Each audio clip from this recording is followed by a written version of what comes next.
Y muy buenas tardes a todos y todas. Le damos la bienvenida del Instituto de Desarrollo en el marco del programa de Estado de Derecho y Cultura de la Integridad, que cuenta con el apoyo técnico y financiero de la Agencia de los Estados Unidos para el Desarrollo Internacional, USAID, a lo que es nuestro segundo coloquio de investigación sobre Estado de Derecho. Desde el programa apostamos fuertemente a la investigación, particularmente a la divulgación de la producción científica y al enriquecimiento de las discusiones críticas sobre el Estado de Derecho y la cultura de la integridad. En ese marco, Francisco Cano les va a estar comentando un poco más de qué se tratan los coloquios de investigación, qué es lo que estamos buscando, quiénes son hoy nuestros comentaristas invitados, cuál va a ser el tema de la disertación y otros temas más. Adelante, Francisco. ¿Qué tal, Rodrigo? Muchas gracias. Muy buenas tardes a todas las personas presentes. Les saludo Francisco Cano, que soy consultor jurídico del programa Estado de Derecho y Cultura de la Integridad. Tenemos el agrado y el honor de tener con nosotros hoy presente a Javier Contreras y Estefano Otto, parte del equipo del Instituto de Desarrollo, pero además también a Pier Paolo Pigozzi, Mercedes Argaña, María Araujo, que son las tres personas expertas que invitamos para dar sus comentarios y sus devoluciones a los trabajos que se van a presentar hoy. Saludamos también a Pablo Carvalho, quien es uno de los autores del trabajo. Y en ese sentido, le queremos comentar un poco cómo es el proceso de estos coloquios brevemente y el interés que tiene el Instituto por realizarlos. Como se adelantó un poco, el programa Estado de Derecho y Cultura de la Integridad busca incentivar lo que es la escritura académica, el análisis y pensamiento crítico y la investigación científica en las universidades o en los centros de educación superior. De este modo, nosotros hemos invitado a estudiantes de distintas universidades, 4 universidades nacionales, a presentar trabajos de investigación y propuestas. De la cantidad de trabajos presentados, que fueron muchos en realidad, se seleccionaron 8 trabajos que se relacionan más con la temática del programa Estado de Derecho y Cultura de la Integridad. Y lo que se busca a través de los coloquios es revisar los trabajos en los que están avanzando, los documentos en los que están avanzando los estudiantes junto a sus tutores, que son documentos en estado borrador, que no son documentos finalizados ni terminados, y generar un espacio como este en el que se pueda generar construcción de conocimiento compartido a través de la vista y mirada de distintas personas expertas en la materia que pueden dar recomendaciones para perfeccionar y mejorar el artículo de investigación presentado. En ese sentido, creemos que la práctica del coloquio es importantísima para estos procesos de desarrollo, de generar análisis crítico, de escribir e investigar científica y académicamente, pero sobre todo para generar conocimiento compartido en nuestra sociedad con temas tan importantes como son el Estado de Derecho y la cultura de la integridad, ya que a través de la experiencia, el punto de vista de profesionales que se desempeñan, si bien teniendo en común el punto que nos invita a ver, que es la educación y la corrupción en el sistema educativo, puedan dar sus devoluciones desde sus distintas áreas de experiencia y expertise. El tema del artículo es muy interesante, la metodología de trabajo va a depender siempre de cada tipo de artículo científico que se va presentando. En este caso, tenemos el interés o han presentado un artículo que busca generar índices de corrupción a través de la percepción y mirada de padres de familia, que es ya un desafío desde el punto de vista metodológico investigativo. Y además buscamos con estos coloquios, al conectar a docentes de las universidades nacionales con expertos de otros lugares, generar redes de trabajo que puedan luego mantenerse en el tiempo y que sean beneficiosas para profundizar lo que es el pensamiento crítico, la investigación académica y de este modo fortalecer o dar recomendaciones que puedan fortalecer al Estado de Derecho en nuestro país, ¿verdad? Sin mucho más que agregar al respecto, estamos muy agradecidos por su participación. Simplemente volver a reiterar que siempre hay que tener en cuenta en estos procesos que los trabajos que estamos viendo son trabajos realizados por estudiantes universitarios que están iniciándose en la investigación científica y académica y que son trabajos en estado de borrador, por lo que los comentarios de todo tipo son bienvenidos en este caso y en este momento para perfeccionarlos al máximo y llegar a lo que buscamos, que es el máximo rigor académico y científico al momento de trabajar la investigación en el área de Derecho y Ciencias Sociales, que suele tener una deficiencia frente a la investigación científica en otras áreas como las ciencias duras. Nada más que eso, Rodrigo. Si hay cualquier cuestión o comentario, les escuchamos, y si no, podemos proceder a escuchar a los estudiantes que han preparado el trabajo. Buenas tardes, mi nombre es Estefano Otto y yo le voy a estar sirviendo de moderador. Les comunico que la duración El coloquio tiene una planificación de 1 hora, por lo cual tanto la presentación como el espacio de los comentarios va a tener una duración de 10 minutos. Antes de los 10 minutos, cuando falte un minuto, les voy a estar avisando a fin de que todos tengan un espacio para hablar. Bueno, como había mencionado Francisco, el tema de investigación es índice de percepción de las prácticas corruptas en el sistema educativo paraguayo y la confianza judicial, una mirada de los padres de familia. El autor es Gustavo David Rojas Ortiz y el tutor es Pablo Javier Carballo Peña. El profesor Pablo Carballo es profesor de la educación escolar básica en el primer y segundo ciclo, licenciado en ciencia de la educación, especialista en metodología de la investigación científica y máster en educación con énfasis en docencia universitaria, con un doctorado en educación por la Universidad Nacional de Asunción. Profesor Pablo, adelante. Muchas gracias. Antes, primeramente quiero hacer una aclaración. Yo soy estudiante de doctorado, todavía no me doctoré, para aclarar ese punto nada más. Y el compañero David, el estudiante, autor del trabajo, tenía previsto justamente venir hasta acá a la universidad para poder conectarse, ya que es de la zona rural y ella la señal no era tan buena. Lastimosamente no está pudiendo llegar todavía. Entonces voy a hacer la presentación también en su lugar, ya que es un trabajo que estamos trabajando juntos. ¿Puedo hacer una presentación, verdad, del PowerPoint?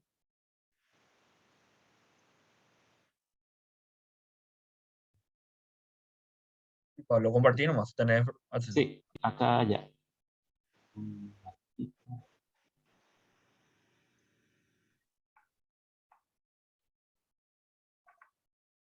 Ahí sí me pueden confirmar si se visualiza el Sí. material. Muy bien. Entonces, como ya estaban indicando, el título del trabajo realizado por David y de cuyo tutor también soy yo, es Índice de Percepción sobre prácticas corruptas en el sistema educativo paraguayo y confianza judicial. Específicamente teniendo en cuenta acá la mirada de los padres de familia.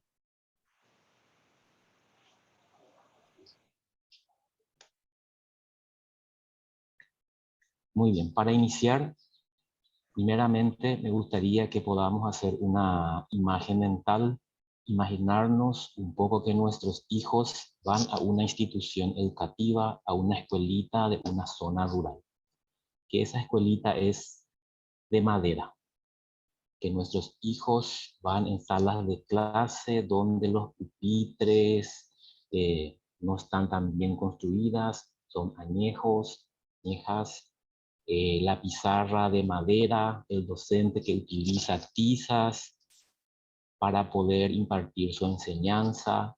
Imagínense un poco una escuelita así de la zona rural en donde el piso es todavía de arena, con un techo de paja, no en tan buenas condiciones.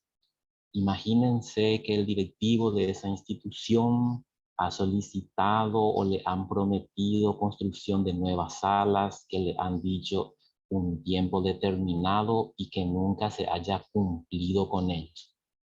Imagínense que esos niños esperan con ansias el kit escolar, que les llega pero en forma incompleta.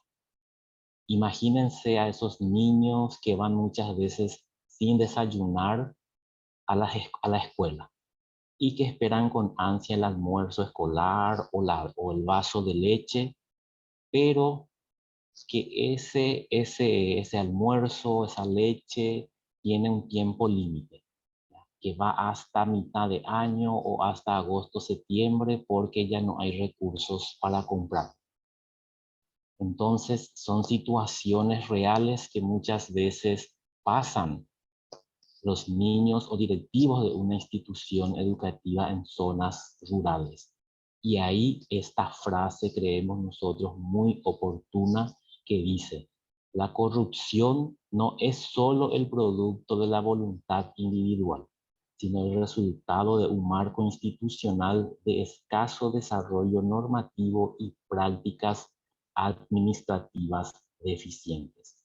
es una frase que ilustra, pero cabalmente, la situación que muchas instituciones educativas viven, conviven con esa situación de corrupción al no respetarse las normativas establecidas o por unas prácticas muy deshonestas en cuanto a procesos administrativos de autoridades superiores que tendrían que dar una respuesta eficiente, rápida y completa a los autores educativos, siempre en beneficio de la formación de los niños.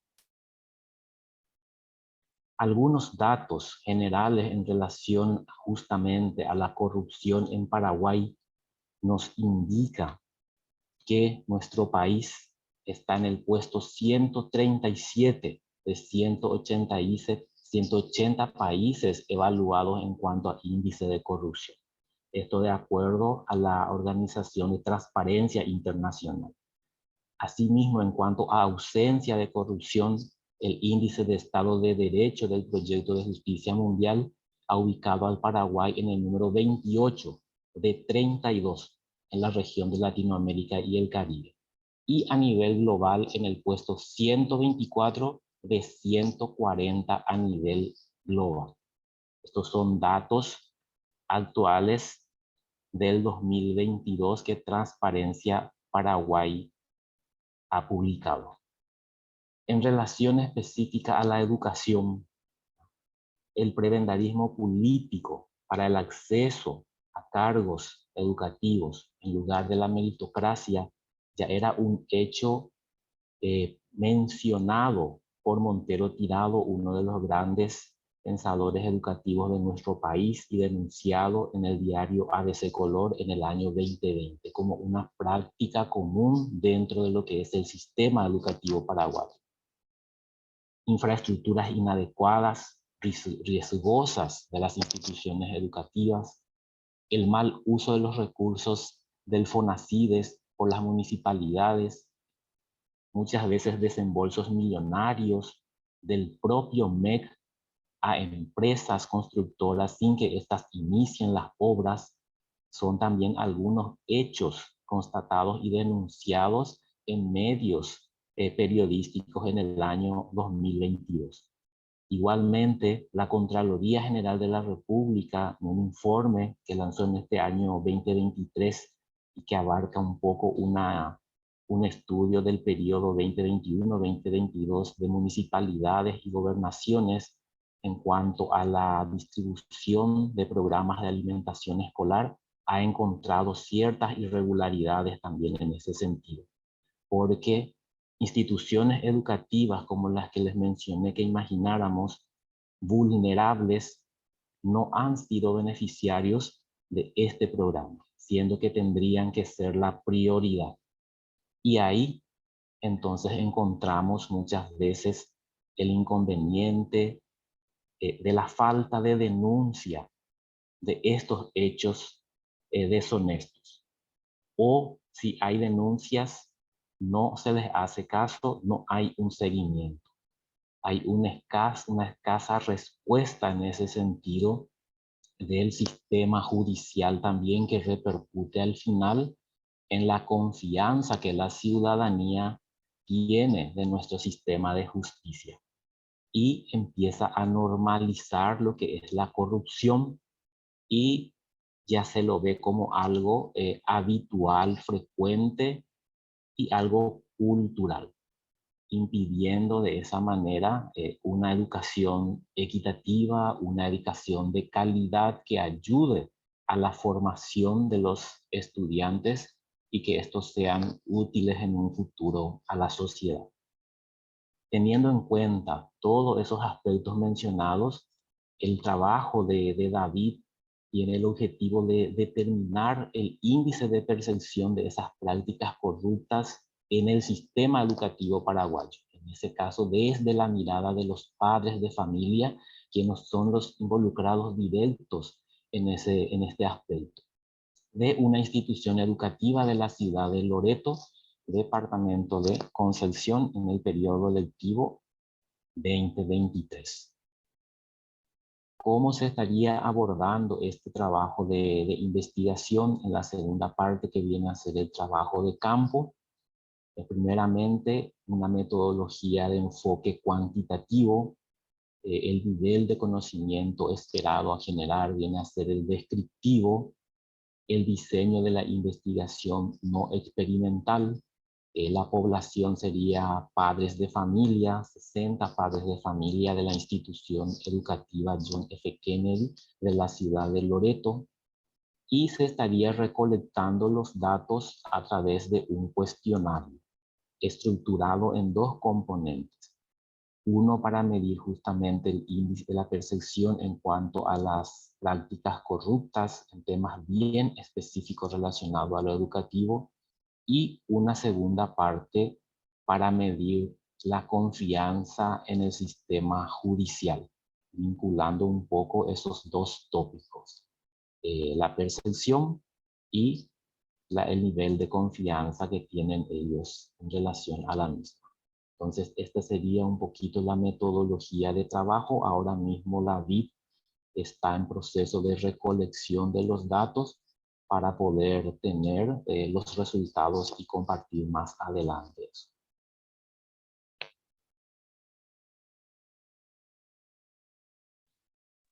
Muchas gracias. Muchísimas gracias, profesor. A continuación, tenemos la participación del amo de comentarista, del profesor Pier Paolo Pigosi. Él es profesor de Derecho Internacional, Derechos Humanos y Constitucionalismo comparado en la Facultad de Derecho de la Universidad de Finisterrae, Santiago de Chile. Recibe el título de abogado de la Pontificia Universidad Católica del Ecuador y un doctorado en Derecho Internacional de los Derechos Humanos de la Escuela de Derecho de la Universidad Notre Dame, Indiana, Estados Unidos. Muchísimas gracias por acompañarnos. Buenas tardes. Muchas gracias por la invitación. En realidad es un trabajo muy interesante el que se proponen. Ojalá los comentarios puedan ser útiles. Y creo que partir de esta imagen que Pablo nos proponía es muy esclarecedor en cuanto también al objetivo que se puede perseguir con una investigación como esta. Tal vez en ese sentido, uno de los primeros comentarios sería no solamente los datos, las cifras, las denuncias en los medios como antecedentes y descripción del contexto, sino una descripción en una prosa bien lograda al estilo de lo que nos presentó Pablo, también nos ayudaría a ubicar al lector y a quien le interese el estudio. A mí me cambió un tanto el enfoque sobre el problema y sobre el tema. Me ayudó a ubicarme, como decía. Tengo algunos comentarios muy de metodología formal o más bien incluso de redacción académica que más bien podría transmitir a Francisco con el documento escaneado tal vez para una revisión detallada por parte de ustedes, los autores y quienes lo han revisado, y no quisiera detenerme tanto en eso. Lo que sí me parece importante es que este trabajo tenga una estructura un tanto más clara, asertiva. Hay algunos puntos, por ejemplo, en la introducción, parece que ahí en estos últimos dos párrafos está invertido el orden del diagnóstico y una propuesta o tentativa de solución. Este tipo de asuntos de orden, claro, es un borrador, hay que ponerles mucha atención después porque ayudan al lector a ganar interés en lo que viene y que tengan una relación directa los diagnósticos, las hipótesis de solución con el tipo de investigación que se va a realizar, con el tipo de metodología que se va a utilizar y el tipo de datos que se van a recabar.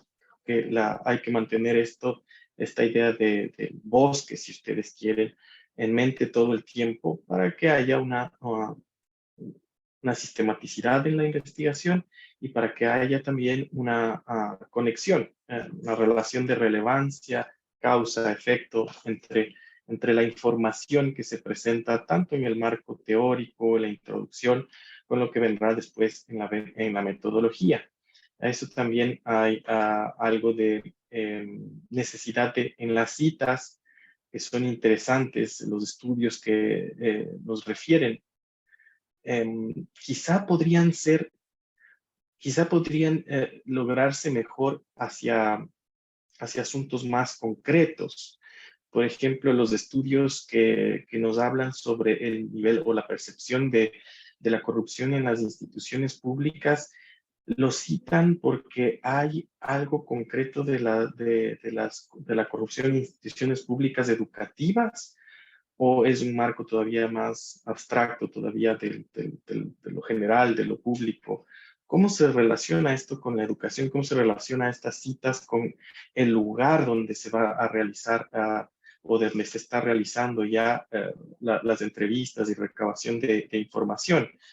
Creo que eso también puede ser mejor logrado en el final del trabajo. Y en cuanto a... en este momento estoy en la página 4. Les decía otros comentarios más puntuales, se los haré llegar inmediatamente, pero de lo que me gustaría abordar en este tiempo que queda, les dirigiría su atención, perdón, a la página 4. Entonces, aquí hay dos ejemplos. En un caso es el ministro de Educación, y en el otro caso es una investigación de la Contraloría General, en la que se mencionan todos lo problemático que ha sido el tema de la educación, y el ministro lo sabe, lo mismo lo que la Contraloría General de la República ha logrado investigar. Ahora, en esto, inmediatamente nos lleva esto a la conclusión de que es un problema la falta de denuncia. Incluso el párrafo sobre el ministro termina diciendo, si el mismo ministro denuncia estos casos y no puede hacer nada, definitivamente las cosas no marchan bien. A simple vista, esta es una conclusión válida. Ahora, desde un punto de vista académico, el ministro tenía la competencia de tomar cartas en el asunto en cuanto a sanciones, en cuanto a reformas, en cuanto a denuncias formales. Estaba facultado a denunciar ante la justicia. Hay una omisión. ¿Dónde hay una omisión en el sentido de llevar el caso a la justicia? ¿O dónde está la competencia que ejerce mal o no ejerce el ministro? Lo mismo en relación al siguiente ejemplo, que después la investigación, el trabajo nos dirige hacia, es un problema que el Poder Judicial no sanciona este tipo de actos. También es un problema que no se denuncia este tipo de actos. Ahí hay dos problemas separados que tienen relación con el objetivo final y la metodología de la investigación, que es esta percepción de los padres que, en segundo término, busca decirnos cómo los padres de familia perciben el sistema judicial, si es efectivo o no, al momento de luchar contra la corrupción en temas de educación. Y sería interesante conocer, no podría profundizar más en recomendaciones o en comentarios, qué tipo de cuestionarios se está utilizando para recabar esa información. Y si al mismo tiempo hay alguna expectativa real de que los padres de familia hayan tenido una experiencia con el sistema de justicia por estos temas. Hay la expectativa de que ellos denunciaran o habían denuncias en curso, Tal vez hay algo en este lugar, en Loreto, que nos lleva a pensar que muchos de estos casos son judicializados, ya estaban judicializados, o es un ejemplo de falta de denuncia.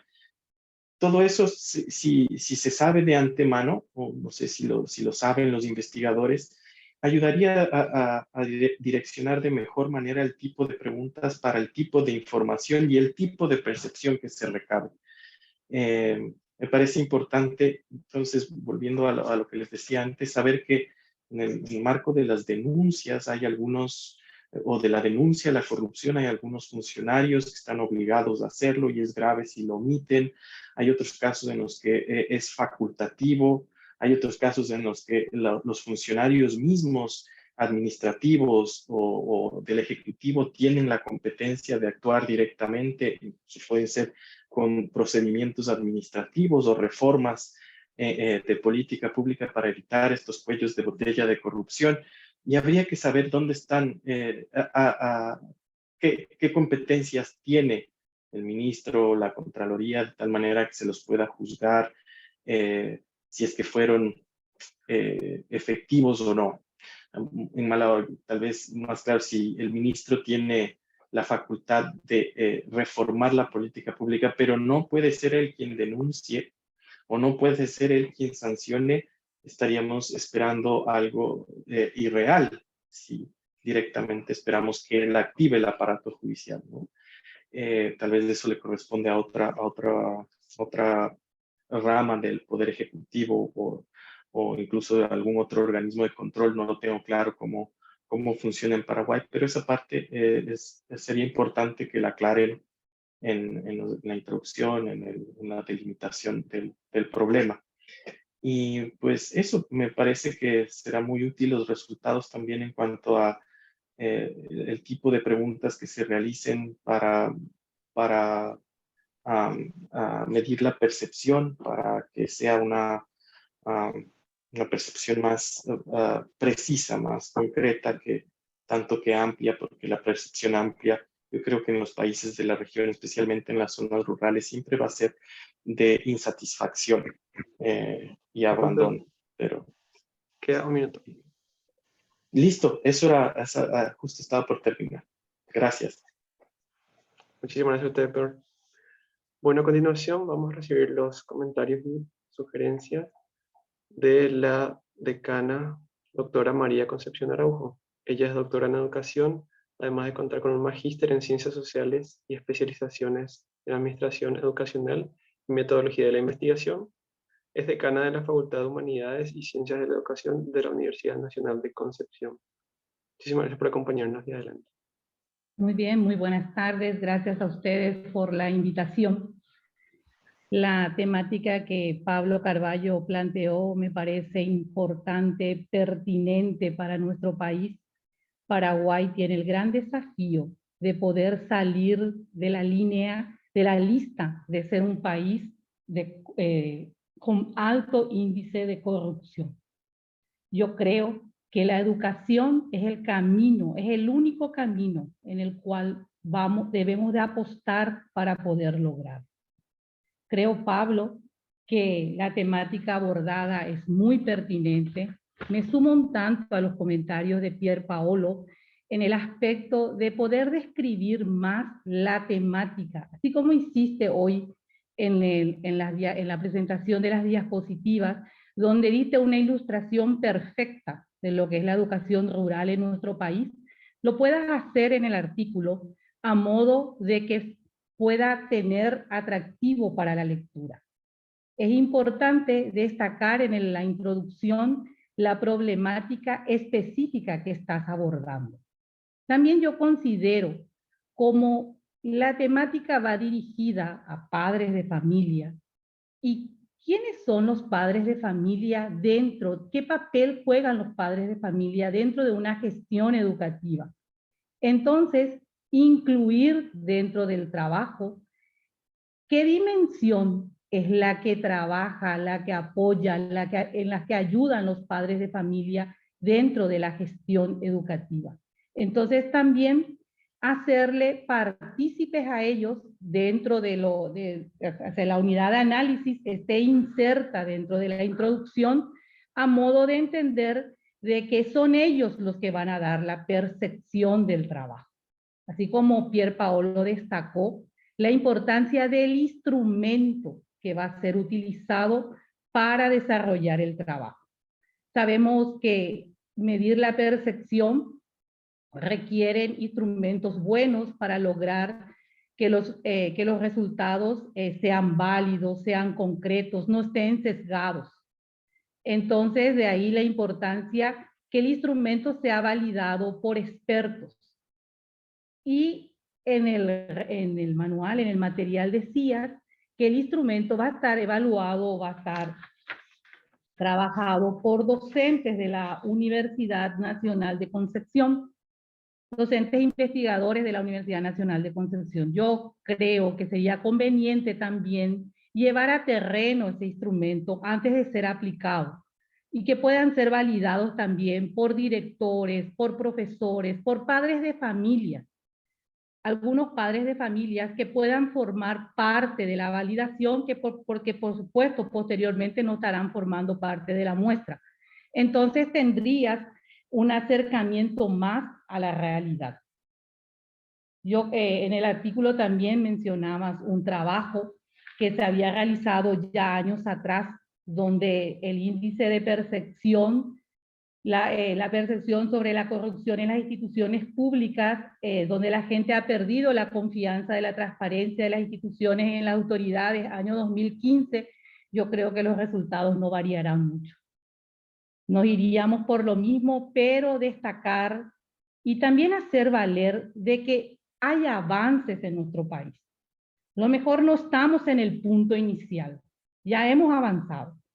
Ya están los concursos públicos de oposición, ya uno puede estar en un banco de datos, se pueden acceder más a cursos, hay más especializaciones, pero no, eso no quiere decir que muchas prácticas aún se siguen realizando. También considero que dentro de las recomendaciones podrías incluir, quizás nombrarlo un poco a Fayol, donde él nos da un circuito del control. ¿Y por qué del control? Porque es el control es lo que falta más en nuestras instituciones. Controlar las acciones que nosotros realizamos. Entonces yo creo que puede ser una de las recomendaciones ya para los directores, ya para los supervisores, donde el control de los bienes públicos puedan realizarse más asiduamente. También valoro mucho el análisis que va realizando de la parte de los autores como Montero Tirado, como los índices de corrupción, también leí acerca de la Contraloría, y nuevamente destacar la importancia de que podamos incluir también aspectos que refieren a nuestra temática, que es la corrupción desde la perspectiva de los padres de familia en una educación rural. Y ya para finalizar, considero adecuado el método que vas a utilizar, también el diseño que se va a realizar, y creo haber leído en algún lugar de que va a tener consentimiento informado. ¿Es así, Pablo? Sí, así mismo, señora decana. Entonces, si eso vamos a tener, entonces yo creo que ahí completamos, y cuidar el instrumento a ser utilizado y llegar a llegar a una confiabilidad buena, a modo que también los resultados sean óptimos. Éxitos en la realización final del trabajo, compañeros. Muchas gracias. Muchísimas gracias, profesora. A continuación recibiremos los comentarios de Mercedes Argaña. Ella es docente, investigadora y consultora del equipo de educación superior del programa Estado de Derecho y Cultura de la Integridad. En la actualidad coordina la comunidad de práctica docente impulsada por el programa con el objetivo de apoyar la labor de las instituciones de educación superior y la gestión de los docentes en el aula en el área de la formación en Derecho. Muchísimas gracias. Adelante.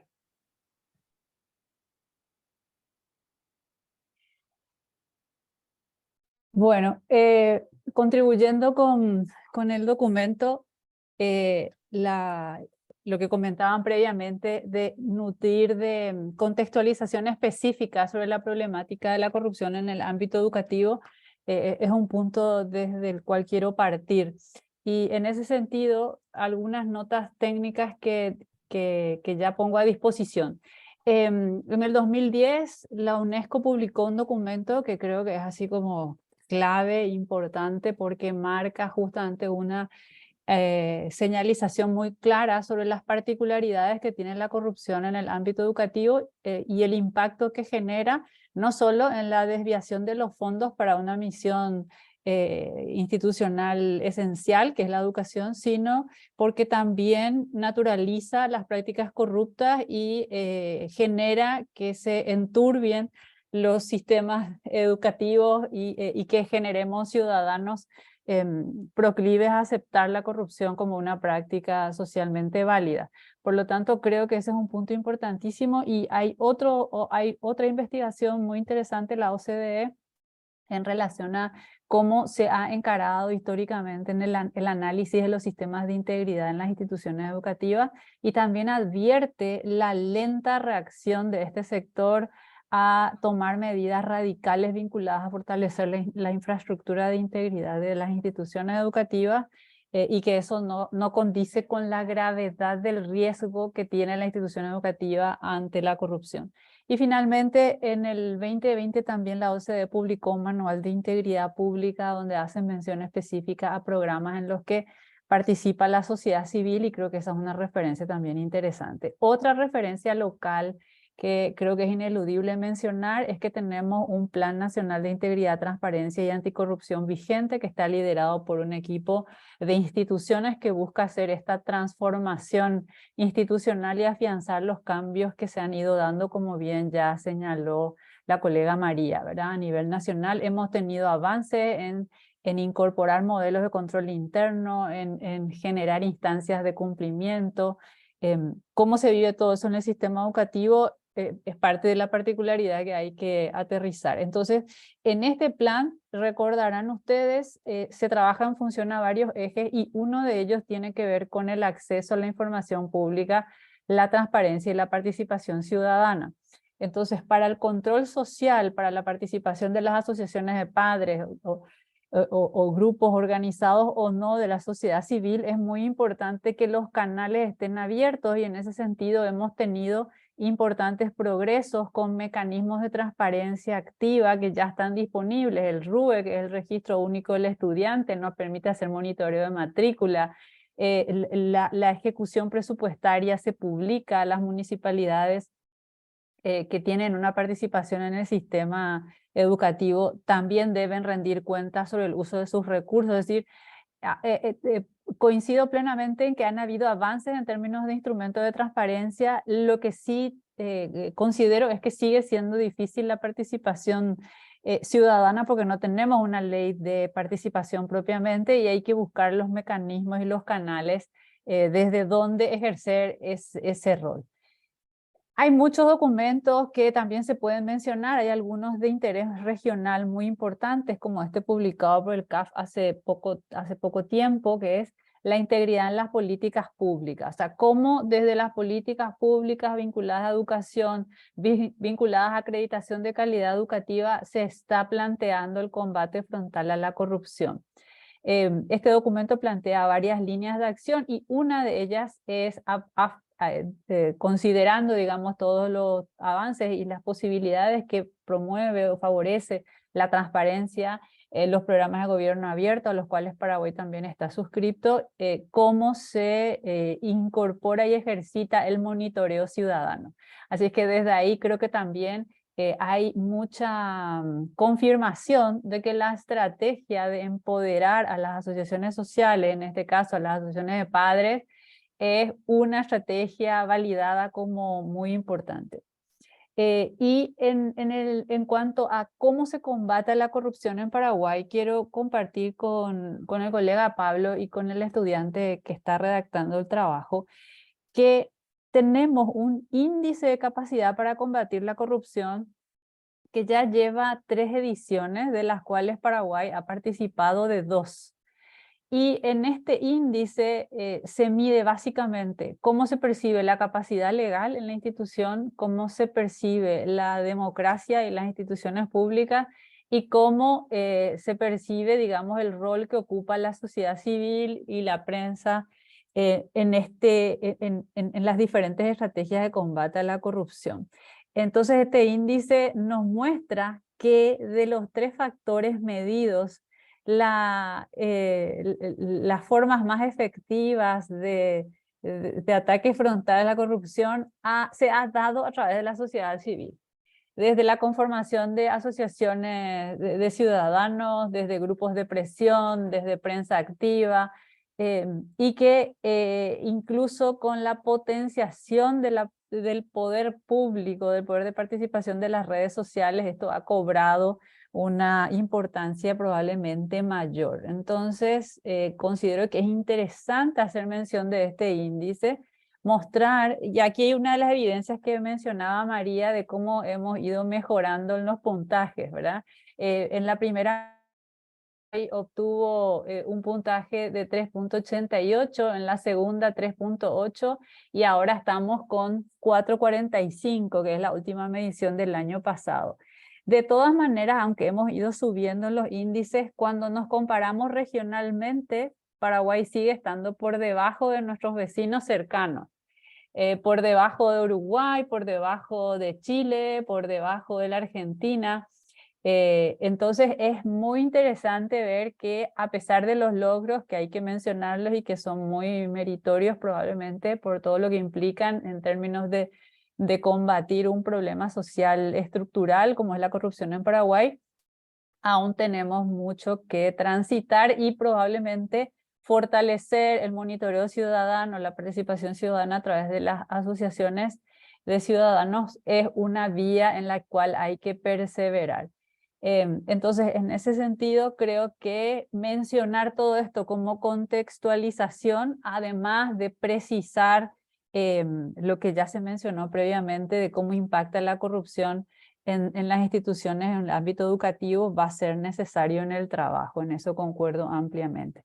Entonces, cuando miramos las características de las dimensiones que mide este estudio, vemos que en capacidad legal entra lo que es eficiencia judicial y que probablemente hay una relación estrecha entre la falta o la limitada cantidad de denuncias por la desconfianza en la eficacia judicial en la tramitación de los mismos. Ahora, concuerdo con el profesor que comentó primeramente el trabajo, que medir las 2 cosas que se propone el estudio suena ambicioso, salvo que se hable de analizar la trazabilidad de denuncias ya hechas y del trato que recibieron las mismas en el sistema de administración de justicia. Si no, veo difícil que un padre de familia de una comunidad como Loreto entienda mucho de la maraña legal que se aplica a los procesos de investigación y sanción de hechos de corrupción y que pueda estar contaminada su percepción por lo que la prensa coloca cotidianamente, que es que tenemos mora judicial, que el sistema de administración prácticamente no funciona o beneficia a los poderosos, etcétera, ¿verdad? Entonces creo que ahí hay desafíos de operacionalización en términos metodológicos de qué es lo que concretamente queremos saber de lo que piensan los padres de familia de estas instituciones escolares en esa comunidad. Ahora, en relación a que la estrategia de incentivar la participación de los padres, creo que vamos bien. De todas maneras, también hay cuestionamientos actuales en relación a solo recoger percepción. Y cuando uno mira esta flecha evolutiva, digamos, de cómo se ha ido midiendo la corrupción en los diferentes modelos metodológicos, vemos que medir corrupción forma parte de las primeras experiencias, que es lo que Transparencia Internacional inició y continuó. Los estudios más enriquecidos posteriormente además de medir corrupción, fueron midiendo experiencias de corrupción. No solo preguntarle al ciudadano cuánta corrupción cree usted que hay en su país, sino ¿ha vivido usted una situación de pedido de coima o pago indebido para facilitar un trámite? ¿Ha sido usted compelido a pagar a un funcionario para que vacunen a sus hijos, para que le entreguen la libreta de calificaciones? Entonces, creo que es interesante incluso preguntarse si está a tiempo el proyecto de, además de preguntar percepción, si bien hay que también, como ya se señaló previamente, definir bien percepción sobre qué, también indagar sobre experiencias concretas de comportamiento indebido de autoridades públicas en relación a servicios educativos.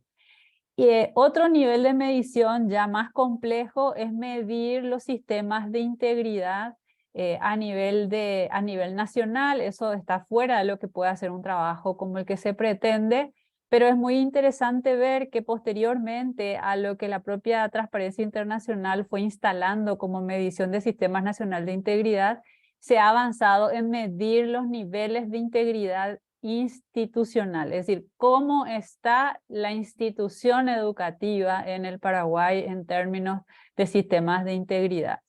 Y eso tiene a su vez una mirada macro y una mirada micro. Entonces estamos hablando de la gran corrupción administrativa que puede afectar a la institución educativa en general, entiéndase el Ministerio de Educación, entiéndase toda la familia de instituciones educativas que están dentro del sistema formal, o estamos hablando de la corrupción específica que puede afectar a una gobernación, a una supervisión educativa, a una institución educativa en particular. Entonces, las recomendaciones más contemporáneas es que lleguemos a los niveles más micro de análisis. Entonces, mi pregunta es, cuando estamos hablando de la percepción de corrupción en la educación en Loreto, nos estamos preguntando sobre la percepción de corrupción, sobre la gestión de los recursos públicos de las instituciones educativas de esa comunidad, y si es así, ¿qué tipo de corrupción específica estamos queriendo capturar? ¿Es corrupción administrativa? ¿Es corrupción política que permite corrupción administrativa, o es también corrupción académica, es decir, falta a la integridad académica que pueden llevar a la venta de notas, a la adulteración de resultados académicos, etc. Entonces creo que conceptualmente estoy cerrando la idea de que la principal estrategia de combate a la corrupción en nuestras instituciones a partir de nuestros planes vigentes y los modelos conceptuales más contemporáneos es que apuntemos a fortalecer la integridad institucional como salvaguarda contra la corrupción. Así es que esta presentación está disponible y las referencias que comenté para que puedan ser consideradas para su incorporación en el trabajo. Muchísimas gracias. Muchísimas gracias, profesora. Ahora le doy el uso de la palabra a los compañeros para que den las reflexiones finales y las palabras de cierre. Muchas gracias.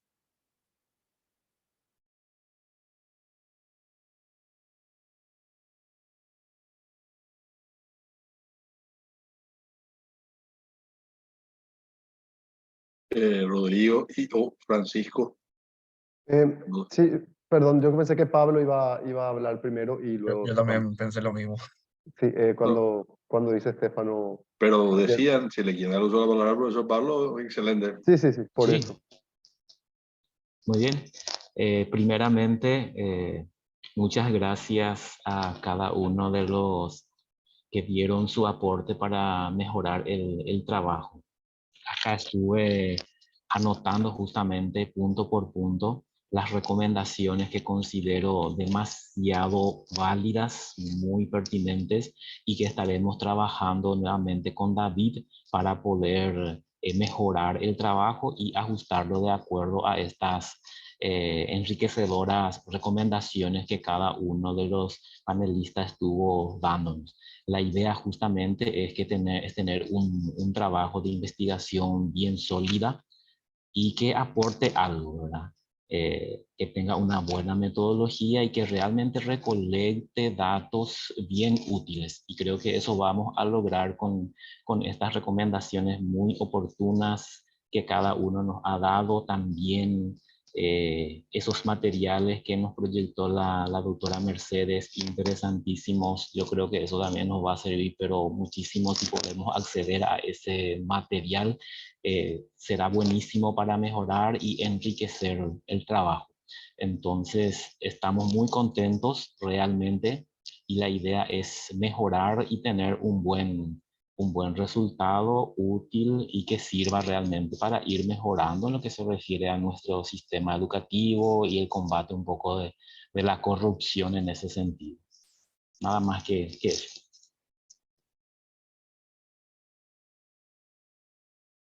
Muchas gracias, Pablo. Antes de que cierre Rodrigo, entonces, simplemente quiero agradecerles a los expertos presentes, a Mercedes Argaña, a María Concepción Araujo y Pier Pablo Pigozzi.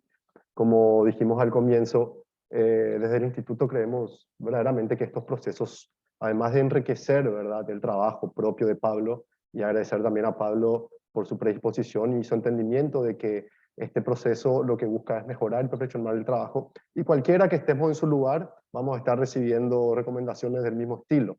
Entonces es muy importante poder recibirlas de manera abierta como lo haces, Pablo, y entender que el conocimiento se construye de manera compartida, y creemos mucho en esto nosotros, en la importancia de hacer estos procesos en los que se desnuda de repente una persona y sus trabajos, ¿verdad? Y queda, parece vulnerable, pero en realidad que es normal y es parte de todo proceso de construcción de conocimiento, sobre todo en sociedades como las nuestras, en las que de repente la discusión crítica sobre temas tan importantes no está profundizada, ¿verdad? Entonces agradezco mucho los aportes que han dado, tanto desde el punto de vista metodológico, que es muy importante porque no tenemos una amplia experiencia o tradición de investigación científica en las universidades, pero también desde el punto de vista conceptual, como aportaron la doctora María Mercedes, Pier Pablo y María Concepción Araujo, porque además de la metodología tenemos que tener bien en cuenta las cuestiones conceptuales de desarrollo y de fundamentación de los trabajos. Entonces, personalmente les vuelvo a agradecer su participación y su apoyo, comentarles que vamos a seguir trabajando y perfeccionando estos documentos, y que los comentarios y las devoluciones que presentaron, queda esto grabado para que Pablo pueda revisarlo y seguir trabajando en ello, pero si quieren hacerlas llegar por escrito, también son bienvenidas. Sin nada más que agregar, me despido, le agradezco muchísimo su participación de nuevo, y a todas las personas que estuvieron como oyentes también. Rodrigo. Gracias, Francisco. Muchas gracias a Pablo. Muchas gracias a los comentaristas, Javier, Estefano, Francisco. Comentarles que este es nuestro segundo coloquio de una serie de 8 coloquios que vamos a tener. El siguiente va a ser el día viernes 21 de julio en el mismo horario, 15 a 16 horas. El tema va a ser violación del Pacta Sunt Servanda con la resolución 625/22 del Ministerio de Transporte de la Nación Argentina. Los vamos a estar esperando, más que bienvenidos para participar, por el mismo enlace de Zoom al cual se conectaron, mediante el cual se conectaron para este espacio. Así que nuevamente bienvenidos para el viernes, y esperemos que nos sigan acompañando en los siguientes coloquios hasta el 28 de julio, que va a ser el último. Muchas gracias y un buen resto de jornada para todos. Gracias. Hasta pronto. Hasta luego. Muchas gracias. Hasta luego, muchas gracias. Gracias. Muy valioso todos los aportes, muchas gracias. Hasta luego. Muchas gracias, hasta la próxima.